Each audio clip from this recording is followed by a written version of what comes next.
Bonjour et bienvenue dans le podcast Parole d'Histoire, consacré à l'actualité des livres, des débats et de la recherche en histoire. André Loez au micro pour vous emmener aujourd'hui en Asie médiévale et parler de l'Empire mongol en compagnie de Marie Favreau. C'est bientôt la fin de la saison pour le podcast, bientôt mais pas encore puisqu'il y aura au moins 5 épisodes avant la coupure estivale, de quoi faire des provisions de son à écouter tranquillement en juillet ou en août. Pour ne pas les rater, vous pouvez vous abonner au podcast via iTunes, Spotify, Podcast Addict et toutes les autres applications. Vous abonner également à la chaîne YouTube de Parole d'Histoire où vous trouverez aussi de petites vidéos. Laisser une note ou un commentaire est toujours apprécié. Tout de suite, la horde mongole. Merci et très bonne écoute. Je suis aujourd'hui avec Marie Favreau, bonjour. Bonjour. Vous êtes maître de conférence en histoire médiévale à l'Université de Nanterre. Vous avez publié aux éditions Perrin La Horde, comment les Mongols ont changé le monde, un livre qui m'a énormément intéressé, d'autant plus que c'est pas une histoire que je connaissais bien du tout, et donc j'étais ravi de découvrir plein de choses. Et peut-être, je voudrais commencer par vous demander le sens du titre. Qu'est-ce que la Horde ? C'est un mot évidemment en français qui a des connotations très, très violentes. Pourquoi vous l'avez choisi comme titre ? Alors, c'est une question clé parce qu'elle est vraiment au centre de la narration de cet ouvrage. En fait, je voulais utiliser les mots que les Mongols utilisaient pour eux-mêmes, pour décrire leur organisation, leur pouvoir, leur état, leur société. Et donc, j'ai navigué autour de différents termes. Et puis, je suis revenue sur ce terme de horde qui existe en mongol, plutôt sous des formes horda, hordou, hordo, selon les sources. Et je me dis, mais c'est vrai que c'est assez étonnant le sens qu'il a en français ou dans toutes les langues, en fait, latines et anglo-saxonnes, sens très négatif, alors que pour les Mongols, visiblement, il s'agit d'une vraie construction sociale, complexe, sophistiquée, positive, en fait. Et ça m'a intriguée. Je me suis dit, mais en fait, je vais essayer de garder ce terme. Et je me suis presque un peu battue quelque part, parfois, pour imposer ce terme en disant, bah non, c'est comme ça qu'ils se décrivent. Et en fait, la horde, c'est autre chose que ce qu'on croit. Et j'espère changer, en fait, notre compréhension du terme aujourd'hui en France. Et nos usages aussi, parce que si on regarde des atlas historiques, par exemple, souvent, on lira non pas horde, mais on lira Kana. Kana de Bukhara, Kana de Korkan, etc., etc. Alors, quel sens, quelle nuance ça apporte d'utiliser le mot horde ? Ouais. Alors ça, c'est aussi important, c'est que pour moi, Kana, Khana, qui est formé à partir du terme Khan ou Khan, qui veut dire souverain. D'abord, c'est pas un terme utilisé directement par les Mongols, plutôt utilisé par certains de leurs sujets, en particulier leurs sujets persans, sédentaires. C'est un terme qui, quelque part, est un peu comme royaume, d'une certaine manière, fondé sur ce terme de souverain. Et il y a quelque chose de sédentaire dans le mot. Et ce que j'aime dans horde, c'est que c'est un mot complètement autre. D'abord, ça met en avant l'aspect collectif du pouvoir mongol, et donc ça met de côté le souverain, ce que je trouve important. Et puis ensuite, c'est vraiment le pouvoir nomade. Ça désigne clairement un pouvoir nomade. Et ça, je trouve que c'est important aussi. Donc, c'est aussi pour ça que j'ai préféré horde à Khana. Alors pour l'instant, on a parlé de la horde au sens peut-être conceptuel, mais il y a aussi une horde en particulier qui est au cœur de votre livre. Alors c'est quoi cette horde que vous étudiez, qui entre le XIIIe et le XVe siècle a été dominant dans une région bien particulière ? Alors, donc c'est la partie ouest de l'Empire mongol. En fait, plus exactement, la partie nord-ouest de l'Empire. Ça correspond aujourd'hui en gros à la Russie et à l'Ukraine et une partie du Caucase. Et c'est presque la moitié de l'Empire. C'est une partie extrêmement dynamique sur le plan économique, politique. On connaît en fait assez bien la partie orientale qui va correspondre à la Chine, à la Mongolie actuelle, et la partie en Asie centrale aussi. Mais finalement, dans l'historiographie française et anglo-saxonne, on connaissait très très mal cette partie occidentale que on trouve dans les sources sous le nom de horde d'or aussi. Voilà. Alors on a envie de savoir un petit peu quel a été votre itinéraire de recherche pour arriver à ces langues, à ces régions, à cette historiographie très spécifique. Qu'est-ce qui a fait de vous une spécialiste de cet univers ? Alors évidemment, des rencontres, du hasard, ça c'est vraiment le chemin du chercheur. Mais c'est vrai que au départ j'ai une formation d'historienne, j'ai fait une licence d'histoire à la Sorbonne, et quand j'ai dû commencer à choisir un sujet de master, je voulais vraiment travailler sur la période médiévale. Enfin en gros 13e, 14e, 15e, c'était des siècles que j'adorais comme ça. Et par contre, ce qui m'intéresse aussi, c'était de faire quelque chose qui n'avait rien à voir avec l'Europe, par exemple, quelque chose qui allait forcer en fait ma compréhension de quelque chose de totalement différent. Essayer de formuler un récit autour d'une période, d'une langue complètement différente, etc. J'aimais bien cette idée d'une altérité totale, en quelque sorte. Il y avait des lectures qui vous ont un peu orienté vers ça, déjà, des choses qui vous inspiraient ? Non, par contre, pas vraiment. En fait, j'avais jamais entendu parler, en gros, avant la licence, la 3e année de licence, j'avais jamais entendu parler de l'Empire mongol.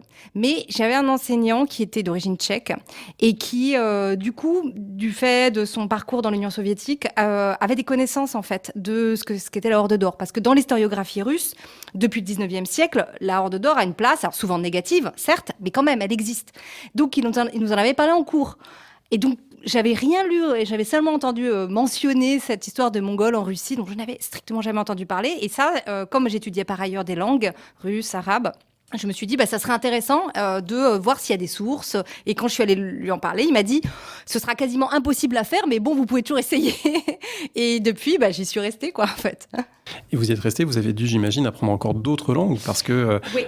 Une des particularités du livre, c'est que vous traitez d'une formation politique, d'un groupe qui sait peu raconter lui-même. Il est surtout raconté de l'extérieur par des gens qui parlent des langues très différentes les unes des autres. C'est vrai. Et puis les Mongols eux-mêmes, dans leur empire, ça c'est assez impérial, ont utilisé diverses langues aussi, pour l'écrit notamment. Donc moi, ma formation de départ, c'était russe-arabe. J'ai fait du turc aussi pour lire des documents de la chancellerie des rats mongols de la Horde d'Or. Et puis, je me suis intéressée au persan, mais relativement superficiellement. Et il y a moins de sources pour ma partie. Par contre, latin-italien, en fait, médiéval, ça m'a été très utile.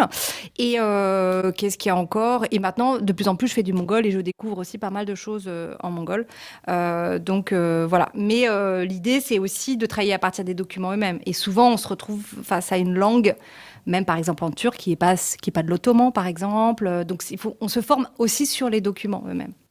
Alors du coup, votre travail, qui est un travail aujourd'hui francophone, il a été un travail en anglais. Quand on ouvre le livre à la page de titre, on voit que c'est un livre de Marie Favreau, traduit de l'anglais par Marie Favreau. Est-ce que vous pouvez nous dire un petit peu ce trajet, cette métamorphose linguistique qui a connu votre ouvrage ? Oui, alors donc moi je me suis retrouvée à travailler dans des universités anglo-saxonnes depuis des années, où il y avait aussi des traditions intéressantes historiographiques sur l'Empire mongol. Donc c'était pour moi, ça faisait sens d'utiliser des concepts en anglais ou d'argumenter en anglais, etc. Et quand j'ai choisi d'écrire ce livre, j'étais dans un programme de recherche européen qui se trouvait basé à Oxford et qui s'appelait Nomadic Empires, donc les empires nomades. Et donc, ça faisait sens aussi de continuer en anglais pour pouvoir discuter. C'était notre langue commune. Enfin, quand je suis venue travailler en France, prendre mon poste à Nanterre, évidemment, j'ai eu extrêmement envie de faire une traduction de mon ouvrage et une auto-traduction. Donc, c'est ce que m'a proposé mon éditeur, Perrin. Et je suis vraiment ravie d'avoir eu cette chance, sachant que, en même temps, c'était une opération intellectuelle que j'ai complètement sous-estimée au départ. Je me suis dit, bon, forcément, je sais ce que je veux dire, ça va être facile. Alors, pas du tout. Donc déjà, d'une part, j'ai encore plus de respect qu'avant pour le travail de traducteur, ça c'est sûr. Mais aussi, par ailleurs, je dois dire qu'on a tellement une manière de présenter les choses différentes dans le monde anglo-saxon ou en anglais, que là, au niveau de l'argumentaire, etc., des exemples que j'allais chercher, je savais que si je l'avais fait directement en français, j'aurais fait aussi autrement. Donc j'ai essayé, avec aussi toute la souplesse que m'a permis ce travail avec Perrin. On me disait, mais voilà, ce qui compte, c'est quand même le sens, et c'est quand même le fond. Donc j'ai adapté parfois certaines choses, mais j'ai redécouvert mon travail. C'était très particulier comme exercice, vraiment. Et puis aussi, je dois dire que certaines choses, je ne les avais jamais dites en français. Je me suis rendu compte, puisqu'il y avait un aspect assez créatif malgré tout dans cette recherche qui n'était pas, il n'y avait pas beaucoup de publications dessus, etc., déjà en anglais. Et quand j'ai dû passer en français et essayer de traduire ça en français, je me suis dit, mais ça, en fait, je ne l'ai jamais dit en français. Et c'était une opération qui m'a beaucoup apporté, mais qui a été, ardue, on va dire. On se rend compte en lisant les notes, d'ailleurs, que cette dimension anglophone, elle est très importante, que finalement, c'est une historiographie qui s'est construite en différentes étapes. Vous avez évoqué l'étape russe incontournable, même si très biaisée, parce que c'est le joug tatar qu'évoquaient les historiens et par ailleurs le discours politique russe en général. Et puis, depuis une trentaine d'années, une historiographie anglophone. Vous citez notamment Thomas Olsen qui a joué un rôle. Est-ce que on peut retracer un petit peu la façon dont on s'est développé finalement un univers de recherche autour de la question mongole ? Oui, je pense que ce qui a vraiment fait basculer l'historiographie, c'est les travaux notamment donc, de Thomas Olsen, américain, dans les années, fin des années 80, début des années 90. Lui, plutôt spécialiste de la partie orientale de l'Empire. Il étudié le chinois, mais il a aussi étudié le persan et le russe.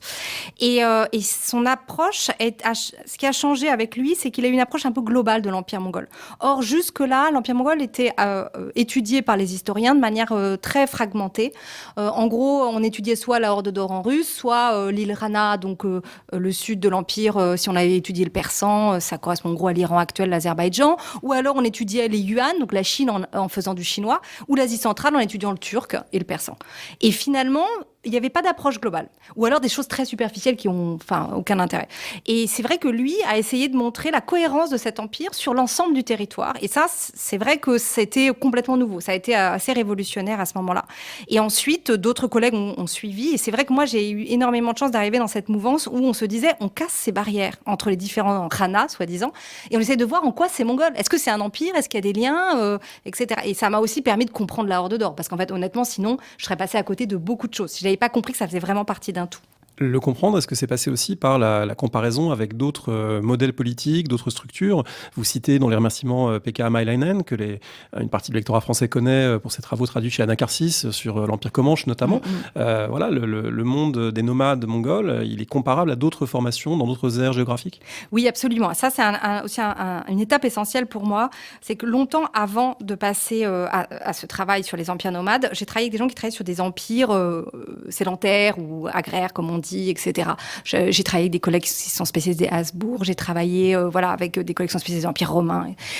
Et en fait, il y avait souvent quelque chose qui bloquait dans nos échanges et quand on voulait faire des papiers communs aussi, etc. Il y avait une manière d'aborder, ou même les questions qu'on me posait, toujours des questions autour de la capitale. Ça correspondait tellement pas à ce sur quoi je travaillais que j'étais un peu bloquée. Et j'ai eu cette chance donc de travailler dans ce programme européen sur les empires nomades qui a été en fait imaginé et développé par Pekka Hämäläinen, lui spécialiste donc des Comanches, et puis il a fait un livre récent aussi sur les Sioux. Et là, tout d'un coup, on s'est retrouvé avec une langue commune entre guillemets, c'est-à-dire qu'on avait les mêmes questions, on avait les mêmes problèmes sur la mobilité de nomades. Qu'est-ce que ça veut dire la mobilité nomade? Quel est leur rapport au territoire? Est-ce que ça change? Est-ce qu'il y a une administration orale? Est-ce que l'administration est nécessairement écrite? Enfin, on s'est posé 1000 questions comme ça avec lui et d'autres, mais c'est vrai que ça m'a ouvert des portes immenses en fait, l'idée de pouvoir travailler avec d'autres concepts ou de les forger nous-mêmes. C'est là aussi où on est revenu aux termes. Quels sont les termes dans les documents? Donc moi j'étais avec horde et d'autres termes aussi, mais ça a été un moment que j'ai trouvé vraiment assez fascinant et ça m'a vraiment donné envie justement d'écrire ce livre après. Je me suis dit il faut absolument que je le dise à mes étudiants, il faut que je le mette par écrit de manière aussi accessible, voilà. Alors justement, en parlant d'étudiants, d'étudiantes, je pense que c'est un livre qu'on peut vraiment conseiller, notamment pour plein de raisons, mais une d'entre elles me paraît importante, c'est du point de vue de l'écriture, justement, parce que je trouve qu'il y a un balancement dans l'écriture qui est très réussi, entre, d'un côté, effectivement, le respect du vocabulaire propre des gens que vous étudiez, donc on apprend ce que c'est qu'un Ulus, je ne sais pas si on dit comme ça, un beg, un Kuriltai, qui est une sorte d'assemblée élective, voilà, et il y a tout un lexique qui revient régulièrement, et au fur et à mesure qu'on le lit, ça finit par rentrer, tout ne rentre pas, mais il y a un certain nombre de choses, ça finit par être familier. Mais en même temps, vous gardez la volonté conceptuelle d'utiliser des termes qui ne sont pas des termes endogènes, qui ne sont pas des termes propres aux acteurs, mais de dire voilà comment nous on peut le décrire, comment on peut l'analyser. Et puis, il y a un autre équilibre qui, je trouve, fonctionne bien, c'est entre le récit et l'analyse, parce qu'il y a des passages très narratifs, et parfois, là aussi, il faut s'accrocher un petit peu pour savoir qui est le descendant de qui, à quel moment ils arrivent à se battre, mais ça fait partie de la texture nécessaire, mais aussi des passages très analytiques, où vous vous attachez à dégager des modèles. Donc, est-ce que dans l'écriture, vous avez consciemment chercher à équilibrer le récit, l'analyse, le regard endogène, le regard exogène? Alors absolument, et ça m'a pris au moins 4 ans. C'est-à-dire en dehors du temps de recherche, avoir collectionné des documents, voir l'archéo, etc. L'écriture elle-même, ça a pris un temps considérable dans l'élaboration de ce que je voulais transmettre. Et ça, c'est aussi un travail que j'ai fait avec Pekka Hämäläinen et d'autres. L'idée, c'est de rendre accessible, mais sans faire du grand public, être honnête par rapport à la recherche. C'est ça les résultats de la recherche, donc il faut quand même réussir à les transmettre. Donc il y avait une exigence par rapport à ça de notre part, ça c'est certain, et en même temps il fallait effectivement trouver l'équilibre pour que ce soit quand même que des non-spécialistes aient accès en fait à ces recherches. Et une chose importante pour moi, c'était de décloisonner, bien sûr. C'est-à-dire que ne parler qu'à des spécialistes de l'Empire mongol, même si j'adore mes collègues, c'est en plus assez international, pour moi c'est limité quand même. Il faut absolument parler au-delà de ces frontières historiographiques. Et c'est vrai que ça passe par jouer justement sur des éléments endogènes ou d'utiliser un vocabulaire, mais après aussi d'essayer de voir comment potentiellement on peut le traduire, d'aller voir chercher chez les autres des concepts, voir comment ils peuvent être réutilisés, etc. Donc ça, c'était un élément important. Après, autre chose aussi, moi, c'est vrai que j'adore le récit. Je trouve que quand on enseigne, c'est hyper important la narration, de pouvoir raconter une histoire et après d'en tirer tout ce qu'on peut en tirer comme historien. Et là, ça, c'est vrai que j'ai vraiment essayé de faire ça. Et je pense que dans mes prochains ouvrages, j'aurais vraiment envie de continuer à travailler avec le récit. Et pas faire que de l'analyse non plus, mais de jouer avec le récit. Et en particulier, il y a eu, je me souviens, ça c'était assez intéressant, des discussions quand j'ai élaboré le texte du livre sur les citations. C'est-à-dire qu'évidemment, j'ai plein de citations intéressantes dans mes sources. De toute façon, je les traduis, ces citations en anglais ou voire en français. Mais en fait, souvent, j'ai choisi plutôt de raconter ces citations à la place de faire voilà. Alors, la citation, on peut la trouver après dans les notes, etc. Évidemment, mais le fait de raconter les citations, ça m'a beaucoup aidé à, je pense, ça aide à la lisibilité. C'était un exercice extrêmement intéressant, j'ai trouvé. Et c'est vrai que Pekka Malén, pour le coup, il m'avait aussi poussé à faire ça. Et c'est très très bien de travailler avec des collègues qui sont pas vraiment sur notre champ, parce que du coup, typiquement, c'est des choses qu'ils vont voir et des choses qui nous, en tant que médiévistes, on va trouver formidable, truculent, très, très, voilà. Et quelqu'un d'extérieur, t'as sur le 19e, me dire, oula, je comprends rien, moi, ça me parle pas. Et donc, le fait de se faire lire, de voir un peu les réactions des uns et des autres, ça a aidé aussi beaucoup, évidemment, dans l'élaboration narrative, l'écriture, etc. Parmi les éléments qui peut-être permettront à un public plus large de rentrer dans le livre, il y a une notion qui a été très mise en avant à un moment donné, qui est la notion de Pax Mongolica, cette idée que à la fin du XIIIe, au début du XIVe siècle, il y a un vaste empire mongol qui permet finalement d'assurer une grande circulation et que un monde pacifié permet comme ça d'unifier l'Eurasie. C'est une notion que vous reprenez sans la rejeter complètement, mais en disant attention, c'est plus compliqué. Alors pourquoi est-ce que cette Pax Mongolica, c'est pas exactement la Pax Romana du IIe siècle, qui elle-même d'ailleurs mériterait d'être revue. Voilà. Qu'est-ce qu'on peut en dire ? Oui, c'est vrai. Alors ça, c'est lié à t'as plusieurs phases de l'élaboration de mon travail, mais j'aimais pas trop ce terme. D'abord parce qu'il n'est pas un terme mongol du tout, etc. Que ça veut dire Pax Mongolica. Ensuite parce que ce terme de Pax, du coup, prenait toute la place. Et effectivement, quand je travaillais sur la création de la Horde, on voyait bien que dès le temps des conquêtes, il y a une forme d'administration qui se met en place. Il ne s'agit pas de détruire, de faire des raids, etc. seulement, loin de là. Il s'agit d'emblée de coloniser, d'organiser, etc. C'est vraiment un empire qui se met en place. Donc on ne peut pas du tout séparer un temps de conquête d'un temps de paix, en gros, qui viendra. Oui, on peut pas voir ça par étapes en disant il y a d'abord les conquérants brutaux et ensuite, une fois que c'est fait, un vaste empire avec sa poste et c'est merveilleux exactement, c'est ça. Et tout est merveilleux, etc. Dans les deux sens, ça marche pas. Et les conquêtes, c'est pas seulement des temps de brutalité qui n'ont aucun sens. J'essaie d'expliquer. C'est un temps long, complexe. Il y a des raisons, etc. Et puis le temps et surtout, ça permet de complètement concevoir la chronologie de cet empire autrement. Parce que sinon, avant, ce que les gens disaient, en gros, l'empire mongol, c'est des conquêtes et puis après, ça dure 30 ans puis c'est fini.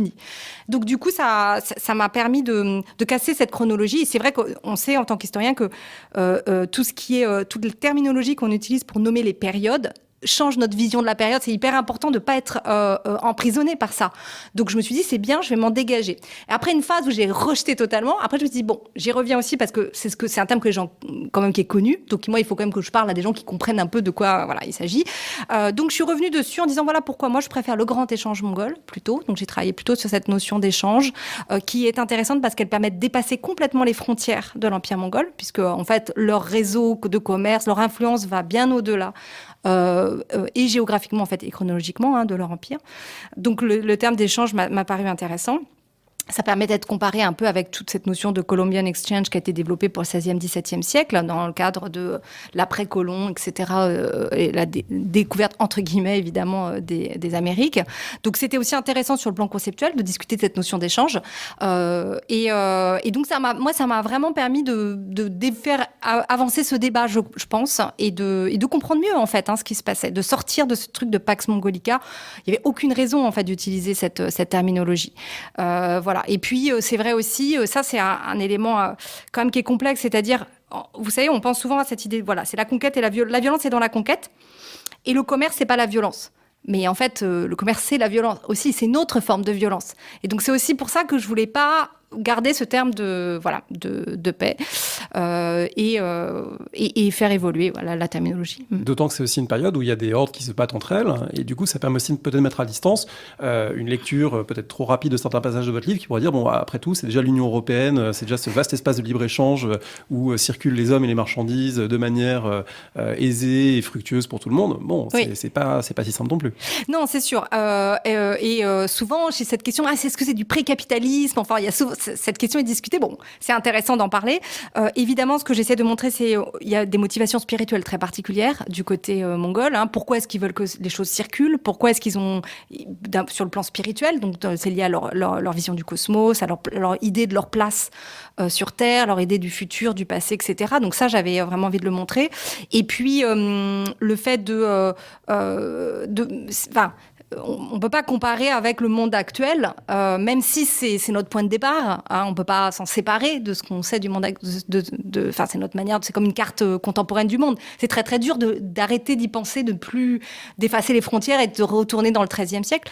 Mais c'est sûr que ils ont le commerce avait une importance extrême pour eux et c'est évident aussi qu'ils ont jouer un rôle dans les développements autour du XVIe siècle, par exemple, l'exploration du monde, des opérations commerciales de grande envergure, etc. Voilà. Mais avec des motivations à chaque fois différentes. Si on travaille sur les Génois et les Vénitiens, on entre il y a d'autres types de motivations qui apparaissent. Et donc, c'était intéressant pour moi de montrer que cette période mongole, elle a joué un rôle qui ressemble un peu à une globalisation, mondialisation, si vous voulez. Et en même temps, c'est autre chose aussi. Voilà. Parmi les éléments qu'on est amené à repenser par rapport peut-être aux préconceptions qu'on a, c'est aussi la façon qu'ont les Mongols de faire la guerre, parce qu'on imagine parfois des cavaliers très mobiles, très rapides, qui se déplacent à toute vitesse, qui prennent par surprise les empires sédentaires, les collectivités sédentaires lourdes, peu mobiles, etc. Mais c'est pas seulement ça, parce qu'il y a aussi des guerriers lourdement armés, des engins de siège très lourds, etc. Donc il y a une combinaison en fait dans la façon mongole de faire la guerre, de différentes façons de faire la guerre, qui se résument pas à un seul trait dominant. Oui, absolument. En fait, assez vite, ils vont intégrer les technologies, entre guillemets, et puis même les ingénieurs des sujets qu'ils vont intégrer à leur empire. Donc, les ingénieurs chinois, Tangut et autres vont apporter un savoir-faire, effectivement, pour les techniques de siège, de machines de siège, etc., que les Mongols ne connaissaient pas avant. Et ils ont une manière assez incroyablement aussi ingénieuse, effectivement, d'intégrer ces techniques, mais pour les utiliser autrement, éventuellement. Ce qui m'avait, moi, assez fasciné, c'était de voir comment ils démontent les machines de siège, ils les emmènent sur des milliers de kilomètres, sur les chameaux, etc. Et puis ils les remontent devant les villes, des choses comme ça. Je trouve ça assez intéressant. Et puis, c'est beaucoup, effectivement, les guerres dans l'Empire mongol, c'est beaucoup des guerres de siège. Et c'est aussi pour ça qu'il y a beaucoup d'épidémies aussi dans ces moments-là. Donc, c'est des moments très particuliers, les guerres de siège. Et quand on imagine le cavalier à cheval, très rapide, oui, c'est exactement, c'est juste une petite partie des possibilités, en fait, voilà, techniques. L'autre chose aussi que j'ai découvert complètement, c'est la saisonnalité de la guerre chez les Mongols, que j'ai trouvé assez intéressante, cette idée qu'ils font la guerre en hiver et qu'ils imposent ce rythme à des populations qui n'ont pas du tout l'habitude de faire la guerre en hiver et qui du coup se font complètement écraser d'ailleurs. Oui, même qui ne peuvent pas souvent parce que leurs hommes sont pris par les travaux des champs au moment où les Mongols, eux, peuvent faire la guerre. Et puis il y a un temps de mobilisation. Donc en fait, il faut mobiliser des troupes, ça prend pas 5 minutes, ça prend pas même 2 semaines, ça peut prendre 6 mois, ça peut prendre un an. Surtout au XIVe siècle. Exactement. Donc ça, c'était aussi intéressant de voir les différentes temporalités. Ce que j'ai trouvé aussi, et ça, c'est des choses auxquelles je m'attendais pas, que j'ai découvert au fur et à mesure de mes recherches, l'importance aussi, donc puisque la guerre est en hiver, l'importance du fait qu'il fasse froid et des rivières gelées ou des fleuves gelés, puisque c'est le seul moyen de traverser rapidement, notamment des parties en Eurasie centrale. Si la Volga ne gèle pas, pour la traverser avec les machines de siège, les chameaux, les chevaux, c'est une autre histoire. Donc, en fait, toutes ces mobilités qui se passent en hiver, ça, c'était aussi assez intéressant. Voilà. J'ai essayé de travailler, en fait, de plus en plus, aussi grâce à mes étudiants, sur les aspects hyper concrets. Combien de temps ça prend pour aller de là à là? Parce que, en fait, c'est la question des étudiants, souvent. Qu'est-ce qu'ils mangent? Quelle température il fait? Comment ils s'habillent? Que font les hommes? Que font les femmes dans le campement? Etc. Et c'est vrai que moi, c'était pas mes questions de départ. Et après, je me suis rendu compte, non, mais c'est vrai que si on n'aborde pas ces points-là, on va rien comprendre, en fait. D'autant moins que vous le montrez très bien, c'est un empire, justement, dont le succès, d'une certaine manière, repose sur ses capacités presque de symbiose avec un environnement naturel, avec un environnement animal, savoir à quel moment on peut utiliser la mobilité des chevaux, à quel moment, au contraire, là, c'est la période de la traite des juments, on ne va pas pouvoir bouger aussi vite, etc. Autrement dit, il y a à la fois un savoir-faire et une identité culturelle et sociale qui passe par ça et qui est un déterminant, finalement, de beaucoup de choses. Ah oui, absolument. C'est vrai que le rapport à la saisonnalité, c'est aussi évidemment lié au troupeau. Le fait que la saison chaude, ou en tout cas la saison de la lactation des juments, par exemple, on se pose, c'est impossible d'emmener entraîner les chevaux à ce moment-là pour faire la guerre. Ça m'a aussi... j'ai trouvé que c'était aussi extrêmement intéressant de voir dans leur organisation à quel point ça a joué un rôle important. Parce qu'on parle de nomade, mais qu'est-ce que ça veut dire? Parce qu'on sait bien que c'est un mot un peu fourre-tout et qu'il y a 1000 manières d'être nomade, en fait. Hein. Mais ce qui est sûr, c'est quand on parle de pastoralisme nomade et quand on voit qu'il y a l'élevage qui tient une place centrale, même si il n'y a pas que de l'élevage, et que parfois, ils sont, pour des raisons politiques, par exemple, obligés de mettre de côté la production laitière, par exemple, ou autre. Donc ça aussi, j'ai travaillé là-dessus. Mais c'est vrai que, oui, le fait qu'ils vivent avec les troupeaux et leur manière de comprendre, j'avais trouvé ça aussi assez intéressant. Là. Donc il y a les oiseaux aussi qui sont très importants pour la chasse, donc les faucons, etc. Surtout dans les hordes impériales.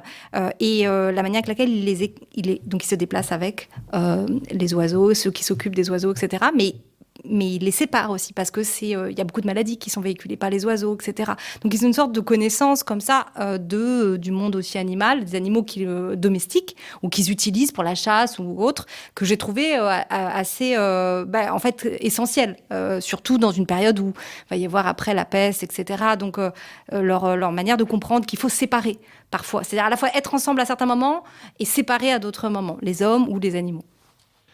Vous évoquez un fonctionnement impérial, et c'est quelque chose qui est de plus en plus travaillé par l'historiographie. On pense au livre jalon important qui était Empires de Burbank et Cooper, qui a été marquant pour réfléchir à ces grammaires impériales. Et du coup, il y a quelque chose qui est assez familier, finalement. C'est pas ce qu'il y a de plus surprenant dans le livre, c'est cette capacité d'un empire, mongol, mais c'est vrai pour beaucoup d'autres, à intégrer des populations différentes. Finalement, tant qu'on paye des taxes et qu'on ne se rebelle pas, on a le droit de pratiquer son culte, etc. Ce que j'ai trouvé assez original, c'est la façon dont cet empire mongol, il sait effectivement être relativement tolérant, même si on peut mettre beaucoup de guillemets au mot, il est très contemporain, mais en tout cas, c'est être relativement accueillant à des gens très différents. Mais à certains moments, il peut être aussi très contraignant en disant attention, là, il y a une solidarité qu'il faut casser. Là, il y a des gens qui ont une identité de corps qu'il faut répartir dans différents groupes, différentes armes, etc. Je pense par exemple, mais j'espère pas me tromper, avec les Kipchaks. Oui, bien sûr. Où il faut casser un groupe qui aurait sa propre identité. Pour l'intégrer, il faut quand même les contraindre à se couler dans un moule spécifique. Oui, et d'ailleurs, alors les Kipchaks, donc c'est des populations nomades turcophones qui étaient plutôt donc dans l'ouest de la steppe, par rapport aux Mongols qui étaient plutôt dans l'est, et qui sont les dernières à intégrer l'empire, qui se sont rebellés contre Genghis Khan et ses successeurs, que les Mongols ont mis un demi-siècle quasiment à intégrer, à soumettre. Et en fait, ce qu'on note, c'est que quand même les plus grosses résistances aux Mongols, c'est des résistances nomades. Et eux aussi, dans leur motivation principale, lors des conquêtes, pourquoi est-ce qu'ils sont partis vers l'est, l'ouest, etc. C'est des questions qui reviennent souvent, mais c'est souvent parce qu'ils étaient derrière, ils essayaient d'intégrer d'autres populations nomades. Et c'est là où je pense qu'il y a eu les plus grands moments de violence aussi. C'est-à-dire effectivement séparer les familles, les intégrer de force, etc. C'est quand même une violence interne au monde nomade à laquelle on ne fait pas assez souvent allusion parce qu'on pense toujours aux cités rasées qui, on sait aujourd'hui, n'ont pas été rasées, etc. Mais néanmoins, quand même, la prise des villes, c'est violent, certes, mais le rapport des populations nomades entre elles, j'ai voulu travailler là-dessus aussi pour montrer les aspects assez de coercition vraiment durs sur le plan social et en même temps quelque chose qui fonctionne malgré tout. Et quelque chose aussi qui donne de la souplesse, parce que ce monde de la steppe, c'est un monde où il y a de la place. Et donc, ça veut dire qu'il y a aussi de la place pour différents pouvoirs. Et là où, dans un empire sédentaire, on voit très régulièrement deux fils s'étrangler, s'éborgner mutuellement pour qu'il y en ait un qui règne et pas l'autre. Les guerres de succession, il y en a pléthore. D'une certaine manière, dans l'univers mongol, ça peut se passer différemment parce que il suffit de partir, d'aller plus loin. Et donc, parfois, on a des formes de partage et de coexistence de pouvoir permises par ce mode de vie. Oui, absolument. Ça, c'est aussi assez intéressant, cette idée que, en fait, les Mongols en sont conscients, c'est pour ça qu'ils organisent leurs grandes assemblées électives aussi, c'est qu'à un moment donné, il faut quand même que dans la famille, quand il y a deux potentiels souverains, deux potentiels successeurs, il faut qu'il y en ait un qui accepte que l'autre prenne le pouvoir. Et ça, c'est intéressant de voir tous ces aspects de négociation. Moi, j'ai trouvé que c'était, honnêtement, dans mon travail sur le pouvoir collectif, c'est ce qui m'a le plus intéressé. C'est de voir comment ils négocient, comment ils négocient et effectivement, l'idée qu'on peut partir. Et donc, effectivement, cette idée en fait, de pas... des hiérarchies avec souplesse en même temps. Et ça, c'est souvent quelque chose qui est un peu difficile à expliquer parce qu'on me dit « Ah, mais quel souverain est au-dessus de tel autre ? Est-ce que le grand Khan a plus de pouvoir que les autres Khans ?» En fait, non. Il y a beaucoup de moments de négociation autour de la hiérarchie et certains souverains arrivent à dominer un peu, mais en final, c'est quand même beaucoup d'échanges, beaucoup de discussions, beaucoup de rencontres, beaucoup d'assemblées. Et c'est donc on est très très loin d'une peinture de l'Empire mongol qui serait, vous savez, le tyran, le Khan super puissant qui décide, qui a de décisions de vie ou de mort sur ces sujets, etc. Moi, ce que j'ai vu dans mes sources, finalement, c'est quelque chose qui avait rien à voir. C'était parfois 2 à 3 ans de discussion quand il y a une succession.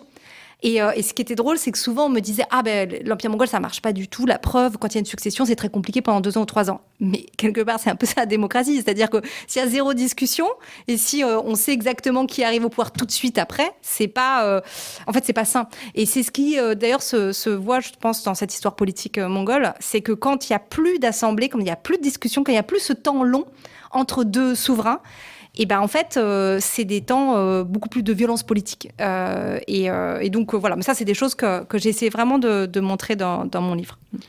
Autre paradoxe, c'est la capacité d'un pouvoir nomade à avoir la territorialité et notamment à avoir une base de fonctionnement qui n'est pas une capitale, mais qui est quand même un lieu fixe, qui est une ville impériale. Mais est-ce que ça mérite le nom de ville ? D'autant plus que, sauf erreur de ma part, Saraï, cette ville sur la Volga à partir de laquelle on va exiger le tribut des Russes, et puis on va le redistribuer ensuite. Cette ville, elle n'est pas parfaitement connue ou même identifiée par les archéologues. En tout cas, il y a encore quelque chose d'incertain autour d'elle. Donc qu'est-ce qu'on peut dire de cette ville ? Est-ce que c'est une ville ? Et comment ça fonctionne pour un pouvoir nomade que d'avoir une ville ? Oui, alors ça, c'est aussi une des questions intéressantes. J'ai discuté avec mes autres collègues travaillant sur les empires nomades. C'est de montrer que, à ceux qui connaissent pas ces cultures-là, c'est que c'est pas parce que c'est des nomades qu'il n'y a pas de notion de territoire et qu'il n'y a pas de territorialisation, etc. Là, pour les Mongols, c'est très clair. Qui a le droit de vivre dans telle vallée, le long de tel fleuve, se déplacer avec la horde le long de tel fleuve, qui n'a pas le droit, etc., d'aller là. C'est assez clair quand même. Alors évidemment, c'est pas des frontières comme on les a aujourd'hui, mais néanmoins, les territoires sont répartis. Et puis après, ça demande un certain nombre de négociations pour qu'il y ait des changements. Ce qui est intéressant aussi, c'est que les nomades, les Mongols, ne se sédentarisent pas, contrairement à ce qu'on peut imaginer ou ce qui s'est dit beaucoup à un moment donné. C'est le destin de tout nomade de se sédentariser. Là, dans le cas des Mongols, pas du tout. Et pour autant, ils s'intéressent aux villes énormément. Soit ils s'intéressent à construire à investir dans de nouvelles villes, dont Saraï, je vais vous en parler dans un instant. Soit ils réinvestissent dans des villes qu'ils ont à moitié détruites au moment de la conquête. Bagdad est un exemple important, par exemple. Bagdad a été totalement reconstruit par les Mongols et ils ont financé énormément de bâtiments, bibliothèques, madrasa et autres. Donc cette idée de construire des villes, c'est quelque chose qui date d'avant les Mongols. Avant les Mongols, dans la steppe orientale, il y a eu des Turcs, les Rounous, d'autres empires, en fait, d'autres organisations. Et on voit déjà ces nomades qui investissent dans des villes dans lesquelles ils n'habitent pas pour autant. Donc du coup, pour moi, ça a été un long travail d'essayer d'expliquer en quoi c'est peut-être quand même une ville, qu'est-ce qu'ils font, pourquoi est-ce qu'ils veulent faire construire des bâtiments, notamment des bâtiments religieux, des palais, si c'était pas pour y rester. Donc ils y passent souvent, mais ils s'y arrêtent pas. Et c'était intéressant parce que du coup, mes collègues qui travaillent sur la ville médiévale ont trouvé que ça faisait un contrepoint hyper intéressant avec ce qui se passe dans le monde de l'Occident latin, par exemple. Et souvent, une question qui revenait, c'est mais en quoi c'est différent ? Donc, ce qui est sûr, c'est que du côté mongol, il y a très peu de fortifications. Il y a souvent des murs qui délimitent, mais c'est plus pour délimiter des espaces sacrés, par exemple, que des fortifications. Ça, c'était un élément de différence intéressant. Ensuite, donc le fait que les souverains, évidemment, n'y habitent pas. Les administrations n'y sont pas non plus. Les administrations sont nomades. L'administration suit. La chancellerie suit le souverain, etc. Et puis, par ailleurs aussi, il me semble que ça, c'est un élément très particulier propre à cette culture politique. C'est que la première chose qu'on abandonne quand il y a un gros problème, c'est la ville. La ville qu'on a fait construire, dans laquelle on a financé. Donc c'est vraiment le contraire de la ville qu'on défend jusqu'au bout, parce que c'est ça l'identité première. C'est au contraire, quand ça va bien, on investit, on construit. Puis quand en fait il y a des problèmes climatiques, quand il y a des guerres, quand il y a la faim, quand il y a des problèmes internes, la ville c'est pas là où ça se passe en fait. plus généralement, vous montrez qu'il y a une capacité de repli qui est très présente dans ce fonctionnement, qui vous permet aussi de prendre les distances avec cette narration classique. Alors là, on avait évoqué les 2 premiers temps, la conquête, puis la paix, l'apogée, et puis il y aurait ensuite le déclin inévitable.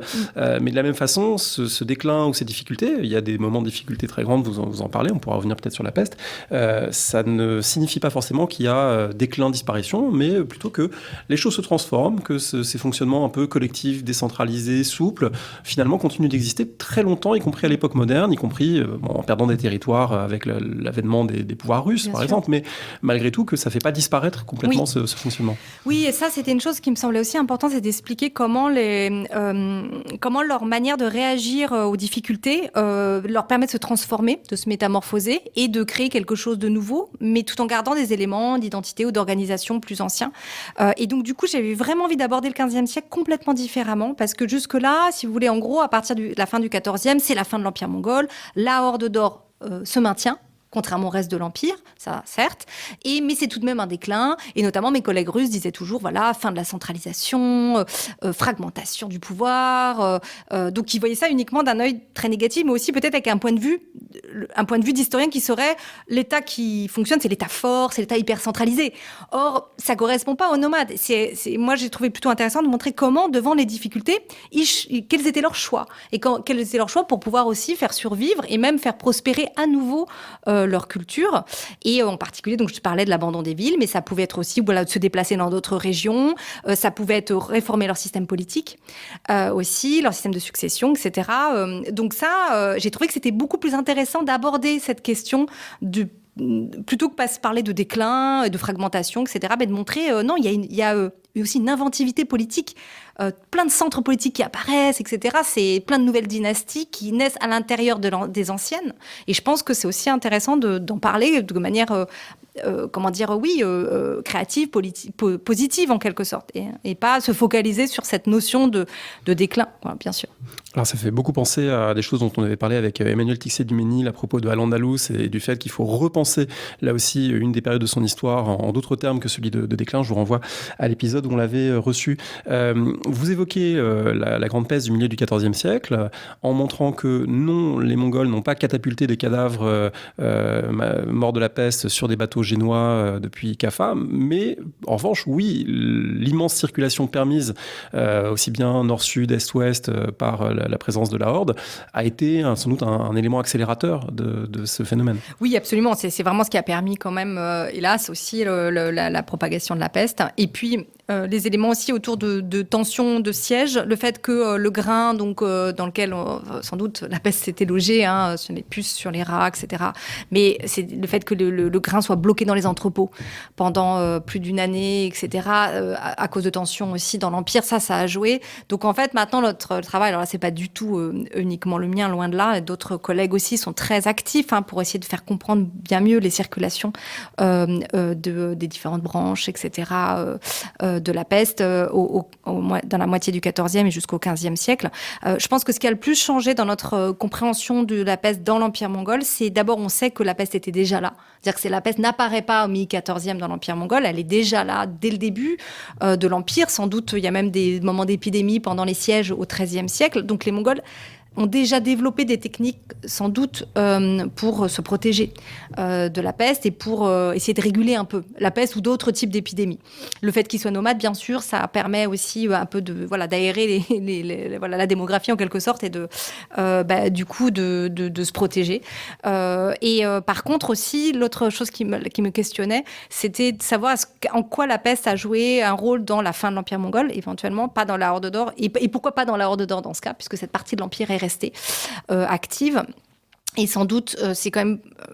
il y a certainement un lien avec les partenaires commerciaux des Mongols. Et l'Empire est totalement imbriqué dans le reste du monde. C'est pas un empire isolé, tout le contraire. Et c'est vrai que le fait que leurs partenaires soient touchés de plein fouet, ça a évidemment joué. En fait, ça les a déstabilisés sur le plan économique. Et donc, voilà. Du coup, j'ai souhaité aborder cette question de la peste, mais un peu différemment par rapport à ce qu'on trouvait dans l'historiographie jusque-là. Alors, ça a été dit un petit peu déjà, les Mongols sont habituellement caricaturés dans beaucoup de productions culturelles. Peut-être le pire étant John Wayne jouant Gengis Khan dans The Conqueror, un film des années 50, qui est un peu un sommet de caricature assez ridicule. Mais est-ce qu'il y a pour vous des bonnes représentations, des représentations peut-être moins mauvaises que d'autres dans la culture populaire ou dans des productions culturelles? Si on devait conseiller quelque chose, est-ce que vous en voyez qui soit peut-être plus intéressante? Ah ouais, alors c'est pas évident parce que souvent mon regard d'historienne me fait dire ah non mais là bon. Oui, alors moi il y a un film que j'ai toujours bien aimé, c'est le film de Bodrov qui s'appelle Mongol et qui est sur l'histoire de Gengis Khan. En tout cas, il y a beaucoup d'éléments qui ont été vraiment tirés. Enfin, il s'est fait entourer de spécialistes, historiens, etc. Donc c'est un film qui a, je sais plus, peut-être une bonne dizaine d'années, je pense au moins. Peut-être à vérifier, mais 2009 ou je sais plus, quelque chose comme ça peut-être. C'est plutôt un bon film sur Gengis Khan, mais on peut mieux faire, je pense. Et ensuite, il y a la série Marco Polo que beaucoup connaissent, qui est sur Netflix. Moi, je ne suis pas du tout fan de cette série. Il y a quelques éléments qui sont assez bien vus. Il y a aussi une très belle documentation quand même il y a une grosse évolution par rapport au Gengis Khan avec John Wayne. On voit que la connaissance progresse, mais c'est vrai que il y a quand même beaucoup de choses qui restent complètement. Les harems, c'est pas du tout de la culture mongole. Enfin, il y a plein de choses vraiment ou des espèces de combats, on dirait des samouraïs, et c'est pas du tout la culture mongole. Voilà, donc il y a toujours des choses qui marchent pas. Moi, je suis assez confiante dans les bandes dessinées. Je pense qu'il y a de plus en plus de bandes dessinées, alors pas forcément en français, sur les Mongols, et il y a des choses super. Qui, je pense qu'ils vont aussi sortir. Et je trouve que c'est un super moyen de communiquer aussi, ça. Et alors moi, j'ai travaillé à 2 projets de bande dessinée sur Gengis Khan, et qui s'appellent les 2 Gengis Khan d'ailleurs, l'un chez Glénat et puis l'autre chez Petit à Petit, une maison d'édition qui se trouve à Nantes. Et du coup, ça, c'était super intéressant avec les dessinateurs. J'ai adoré ce travail où ils me posaient des questions, je me disais mais je n'en ai pas la moindre idée quelle couleur et etc. Enfin, vraiment des choses très très précises. Donc me suis rendu compte que au niveau de précision, je pouvais mieux faire. Donc en tout cas, c'est pas les mêmes questions. C'est pas les mêmes questions, et puis aussi c'est vrai que c'est hyper intéressant au niveau du récit, c'est-à-dire le fait de pouvoir utiliser des images. Du coup, on se dit, on va construire le récit autrement. Donc moi, en tant qu'historienne, je sais que j'ai d'autres collègues qui sont comme ça aussi. J'adore travailler avec les dessinateurs. Voilà, les documentaires, il y en a de plus en plus aussi qui se font et qui sont plutôt en progrès aussi. Mais bon, c'est en devenir aussi. Il y a encore beaucoup de choses à faire pour qu'on arrive à faire en sorte que le niveau de la recherche rejoigne quand même le niveau de ce qui circule dans dans l'imaginaire populaire. Voilà. Peut-être dernière question, on enregistre cette émission alors qu'il y a une guerre entre la Russie et l'Ukraine, alors que, on va dire, dans l'arc steppique jusqu'en Chine, ce sont plutôt des pouvoirs autoritaires et peu démocratiques qui aujourd'hui dominent. Est-ce qu'il y a des usages nationalistes aujourd'hui de Gengis Khan et plus largement de l'histoire mongole? Est-ce que est-ce que c'est un sujet d'actualité, on va dire, y compris pour la légitimation de certains pouvoirs actuels? Alors, c'est intéressant parce qu'en fait, avant la guerre, oui, j'ai envie de dire. C'est-à-dire qu'avant la guerre, c'est clair que Gengis Khan pouvait être utilisé ou de manière soit négative, en particulier dans des pays qui ne reconnaissent pas l'héritage mongol. Par exemple, les 3 pays qui rejetaient complètement l'héritage mongol, c'était la Chine, la Russie et l'Iran. Sachant qu'ils ont dans les 3 cas un énorme patrimoine même architectural, donc c'est quand même mongol, et évidemment en archéo. Mais cela dit, c'était tout en train d'évoluer quand même, sous la pression du travail des chercheurs, etc. Aujourd'hui, avec la guerre, c'est pas du tout au centre des conflits entre la Russie et l'Ukraine. Par contre, ce qui est sûr, c'est que la Mongolie, aujourd'hui, est devenue, en Asie, finalement, alors on va pas dire un havre de paix, mais en tout cas au moins une terre où on peut parler, une terre où au moins on peut échanger sur le plan politique. C'est pas une dictature, et on peut parler librement. Et c'est vrai que du coup, c'est intéressant. Moi, je travaille avec des historiens, des archéologues mongols. Ils sont aussi en train de réécrire complètement leur histoire nationale pour en fait, faire de Genghis Khan, pour le remettre aussi à sa place, entre guillemets. C'est-à-dire que ça doit pas être le grand héros national, parce que c'est limité comme utilisation d'un personnage historique. Et les chercheurs savent bien qu'on peut en dire autre chose. Donc, en fait, ils sont passés d'un stade où c'était le héros, tout s'appelait Genghis Khan, à un stade actuel où, au contraire, ils sont en train de montrer l'importance du pouvoir collectif dans l'Empire mongol, des rapports, des échanges marchands. Ils sont en train de raconter une autre histoire, de leur propre histoire. Et ça, je trouve que c'est un moment... et c'est peut-être aussi parce que c'est un peu un seul espace de liberté en Asie aujourd'hui, entre la rue, en Eurasie, on va dire, centrale et orientale aujourd'hui. Merci beaucoup, c'est passionnant. On n'a qu'une envie, c'est s'inscrire à Nanterre pour continuer à vous écouter en parler. Je rappelle le titre de votre livre, Marie Favreau, La Horde, comment les Mongols ont changé le monde. Merci infiniment.